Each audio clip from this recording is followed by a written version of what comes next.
Bonjour et bienvenue sur Manga Adaptation. Alors avant de commencer cette vidéo, je tenais à remercier mon collègue et ami Sébastien Pell. Sans lui, cette vidéo n'aurait jamais eu lieu, car il a écrit cette analyse avec moi et m'a permis d'en faire une vidéo. Bonne vidéo à tous. Dans cette vidéo, je ne vais pas essayer d'expliquer si ce film est mauvais ou non. En tout cas, ce sera pas le but principal de la vidéo, car cela a déjà été fait 1 milliard de fois. Mais plutôt analyser ce film via la question du transfert culturel entre Hong Kong et Hollywood. Un transfert culturel est un échange culturel entre deux artistes, deux pays qui s'inspirent mutuellement. Pour cela, nous allons essayer de répondre à une question précise. Pourquoi Dragon Ball Evolution est-il un exemple parfait d'une tentative de transfert culturel entre Hong Kong et Hollywood ? Pour y répondre, nous analyserons ce film par un bref aperçu global. La 20th Century Fox obtient les droits d'adaptation cinématographique de ce manga. Le film est réalisé par James Wang, qui est hongkongais d'origine mais de nationalité américaine. Il a réalisé des productions et des coproductions américaines, comme 2 épisodes de Destination Finale, le premier en 2000 et le troisième en 2006, ou encore Willard en 2003. Ce réalisateur a déjà réalisé des films qui sont des échanges culturels entre Hong Kong et Hollywood, comme The One avec Jet Li et Jason Statham. Dragon Ball Evolution dispose d'une distribution internationale avec un acteur canadien, Justin Chatwin, qui joue Goku et qui, contrairement à l'idée reçue sur le personnage du manga, n'est pas asiatique, mais est un extraterrestre. Donc, n'importe quel acteur de n'importe quelle ethnie pourrait potentiellement le jouer.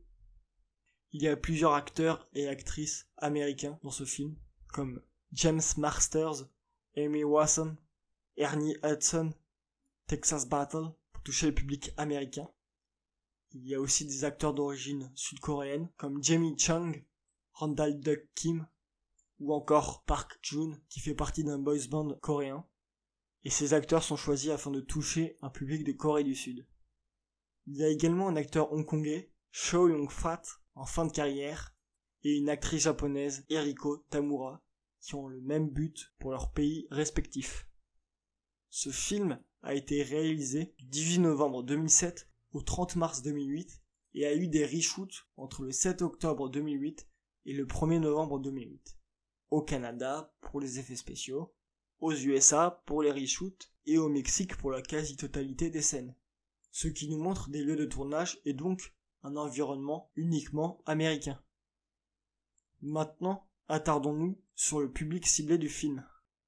On peut constater que ce film est destiné principalement à un public adolescent américain, avec le personnage de Goku qui est transformé dans le scénario par un adolescent au lycée qui cherche à avoir une certaine popularité auprès des filles, comme dans une sitcom américaine, ce qui nous montre déjà un choix artistique qui diffère du manga qui lui avait un Goku qui était un jeune garçon des forêts. Pourtant le film n'a pas du tout marché sur le sol américain et n'a rapporté que 9 362 785 $ en exploitation en salle. On peut en conclure que c'est un échec artistique de ce point de vue-là. On peut ajouter que le film est sorti aux États-Unis le 10 avril 2009, au Japon le 11 mars 2009, dans des cinémas limités, et le 13 dans tout le pays, ainsi qu'à Hong Kong le 12 mars 2009, ce qui place ces deux pays asiatiques comme les premiers à l'avoir distribué et comme pays test avant d'attaquer le marché américain et européen. On peut constater quelques références à Matrix des frères Wachowski via la scène de combat entre Muten Roshi et Goku, avec l'utilisation d'accélération des coups, comme pour le premier combat de Neo face à l'agent Smith. D'autant plus que l'acteur jouant Gohan, le grand-père de Son Goku, Randall Duck Kim, a joué le maître des clés dans Matrix premier du nom. Ou encore que Justin Chatwin s'est préparé pour ce film avec les experts de la société 8711 qui ont travaillé sur les combats et les cascades de Matrix. La 20th Century Fox est le distributeur majoritaire de ce film sur de nombreux pays, ce qui montre la supériorité de la Fox sur les autres studios en coproduction. Cela nous montre également qu'ils veulent contrôler en majorité le film. Le fait est que la Fox est le studio le plus important puisque dans le générique, il est le premier studio à apparaître et que c'est celui qui présente le film et les autres producteurs. Ces mêmes producteurs qui sont la Dune Entertainment, une société américaine, la Star Overseas, la seule société hongkongaise mais deuxième plus importante société de production après la Fox. Ce studio qui a produit Shaolin Soccer et Crazy Kung Fu, des films réalisés par Stephen Chow, un des producteurs de ce studio et de ce film, mais on en reparlera plus tard. Il y a aussi la Ingenious Film Partners et la World Film Magic, qui sont anglaises, qui ont fait de grosses productions, comme avec plusieurs films de la saga X-Men. Ils ont notamment déjà travaillé ensemble et sont habitués à des productions à gros budget.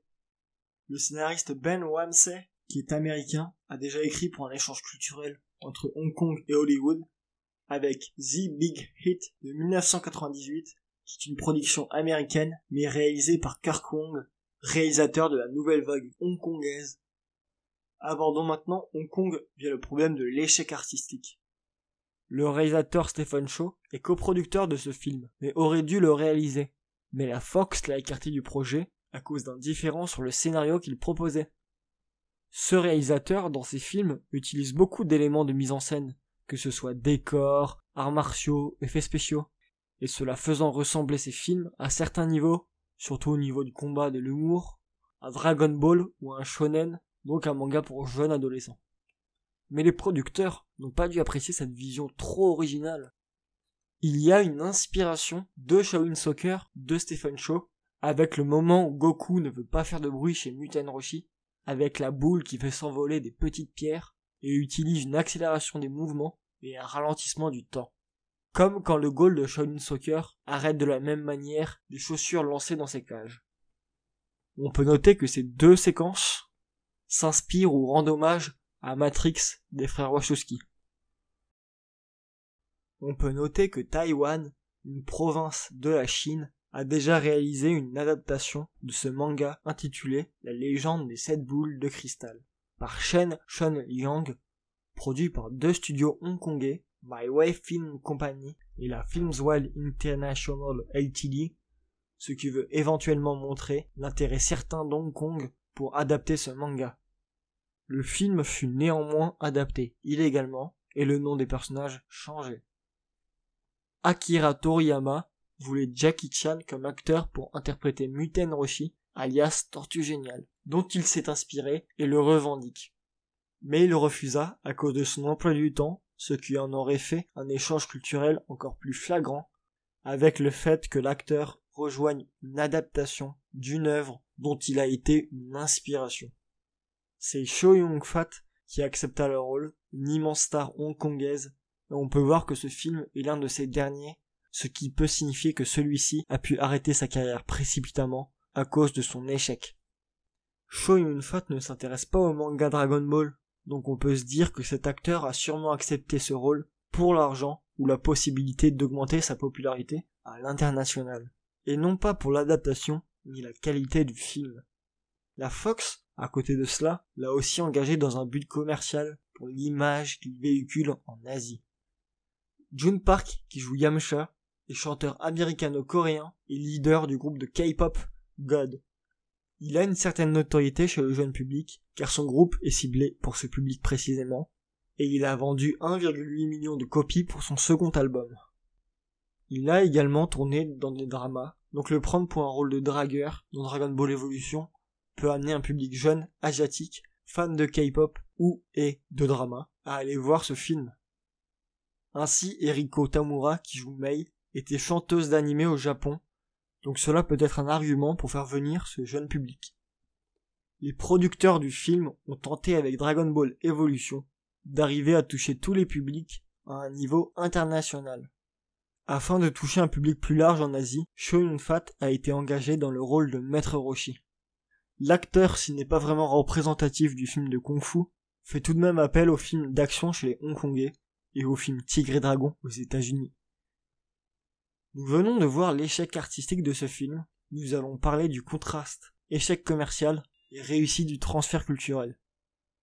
Le film essaye de jouer sur différents genres comme la science-fiction, omniprésente dans le manga original, en prenant un acteur comme Justin Chatwin, que l'on avait vu auparavant dans La Guerre des Mondes de Steven Spielberg, qui rappelle à la fois le film Catastrophe et d'Alien. Également, l'idée de film de super-héros est utilisée par les producteurs américains afin de vendre le film plus facilement chez eux. Son Goku devait être à la base interprété par Tom Welling, qui incarnait Superman dans sa jeunesse dans la série Smallville, ou encore Ron Perlman, qui jouait Hellboy de Guillermo del Toro, qui devait interpréter Piccolo. On retrouve dans l'œuvre originale déjà une référence à Superman, avec le personnage de Son Goku envoyé sur Terre dans une capsule de sauvetage, pour échapper à la destruction de sa planète natale. On retrouve aussi différentes références au film Alien dans l'œuvre de Toriyama, avec le personnage de Freezer sous sa troisième forme, qui a une tête similaire à celle de l'alien du film, sans le sous-texte du viol et de la sexualisation. Il y a aussi d'autres références, comme la saga Cell, qui s'inspire et rend hommage à la saga cinématographique Terminator. Ce qui est intéressant dans Dragon Ball Evolution, c'est le concept du film, qui est celui de vendre une œuvre internationalement parlante, tout en utilisant des arguments de vente qui se trouvaient dans l'inspiration originale d'Akira Toriyama. C'est un retour aux sources de la part des producteurs qui pourtant n'ont absolument pas respecté l'œuvre originale. Le film effectue une boucle. Il ne respecte pas l'œuvre de Toriyama, mais accidentellement, les producteurs ont incorporé dans le film des éléments qui faisaient partie des inspirations de Toriyama.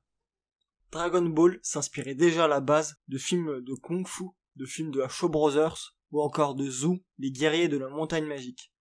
La 20th Century Fox s'approprie une œuvre japonaise qui s'appropriait déjà à la base une légende chinoise et plusieurs films de science-fiction. Le fait que le film soit une coproduction américano-hongkongaise est comme un retour aux sources, aux inspirations de Toriyama. Pour conclure le film, même si c'est un échec d'adaptation, il a reçu les plus mauvaises critiques qui soient sur Allociné ou encore Rotten Tomatoes, et Toriyama, trouvant le film tellement mauvais, a décidé de faire le film Dragon Ball Battle of Gods en 2013 pour le faire oublier. Cet échec d'adaptation est malgré tout une réussite en matière de transfert culturel. Il démantèle l'œuvre originale pour toucher un public plus large et en tentant de faire des recettes. Le film retourne aux inspirations de Toriyama, qui lui cherchait à le faire de façon artistique. Le film est une réécriture d'un manga qui était déjà à la base une réécriture d'un mythe chinois. Inconsciemment, ce film, qui souhaitait malgré tout s'éloigner de l'œuvre originale, jusqu'à la précision du terme évolution dans le titre, pour se démarquer du manga, s'est rapproché de l'œuvre originale de manière indirecte dans la démarche. Donc voilà, la vidéo et l'analyse sont terminées. Donc si ça vous a plu, n'hésitez pas à mettre des pouces bleus, à vous abonner et à cliquer sur la cloche, à partager en masse, à suivre la page Facebook, ça fait toujours plaisir. N'hésitez pas à mettre des commentaires constructifs, que ça soit négatif ou positif, afin que j'améliore ma chaîne. Donc à bientôt sur ma chaîne, et lisez des mangas.